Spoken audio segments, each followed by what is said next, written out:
ఆ వెన్నుపాములో కూడా తెలిసిద్ది. తెలుస్తది సార్. అది తెలిసిద్దిగా. అది అది ఇంజెక్షన్‌లో ఇలా సిరంజ్ పైకి లాగినప్పుడు గాలి కొద్దిగా గట్టిగా వచ్చినట్టు అలా అనిపిస్తది సార్. అవును. సిరంజ్‌లో గాలి లాగినట్టు అనిపిస్తది. అంటే గాలి లాగినట్టుగా గాలి లేకుండానే ఆ మూమెంట్ ఆ వెన్నుపాములో అనిపిస్తుందన్నమాట.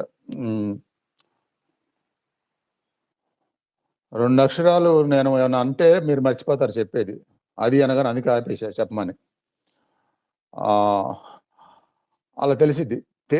ఇలాంటివే నేను చెప్పినట్టుగా అందరిలాంటి సాధనలు కాకుండా ఒక ప్రత్యేకమైన అడ్వాన్స్డ్ సాధనలు అంటారు వీటిని. ఎంతో అనుభవం మీద చెప్పేవి. ఇవి చేసినందువలన ఆ ఆధ్యాత్మిక కుండలిని క్రియ ఏదైనా సరే ప్రయాణం రాకెట్ ప్రయాణం